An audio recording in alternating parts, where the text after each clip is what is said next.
वालेकुम एवरीवन।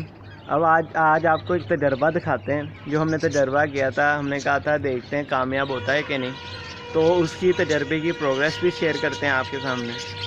ये मेल है, ये इसका ना शोल्डर डैमेज हो गया था।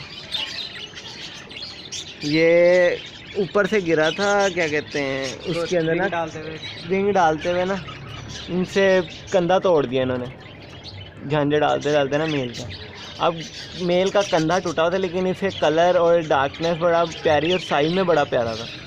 हमने क्या किया, एक फ़ीमेल ली सिंपल बजरी की, उसको हमने कहा कि ना इसके साथ लगा के देखते हैं, हो सकता है ये क्रॉसिंग वगैरह करे और बच्चे निकाल दे।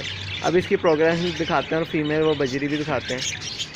ये है मादी, बाहर चली गई, जो बच्चे पा रही है। माशाल्लाह से इसने 2 बच्चे निकाल दिए और 4 अंडे अभी इसके पास पड़े हुए हैं। 4 में से इंशाल्लाह एक एक करके बच्चे निकलेंगे।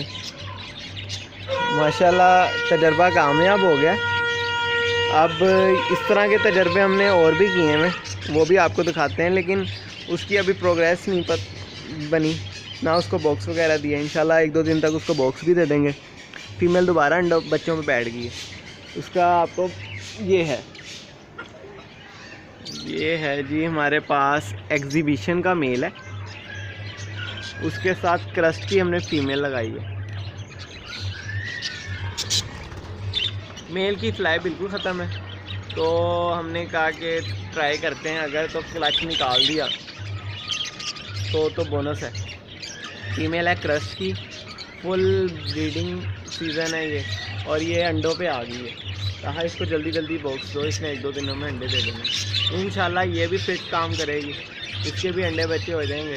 तो अगर तो बच्चे निकल आए तो बहुत बेहतरीन काम हो जाएगा। अल्लाह खैर। ये भी एक पेयर है किंग साइज़ का। इसने कुछ किया था कि नहीं? इसने अंडे दिए, 6 अंडे दिए माशाल्लाह से। मादी हमें डर के बाहर आ जाती है, तो अभी अंदर जाने के चक्करों में, तो ये भी सेट हो जाएगा इंशाल्लाह। फैलो का मेल है और किंग साइज़ की फ़ीमेल है। मेल भी किंग साइज़ है, मेल किंग साइज़ फैलो में।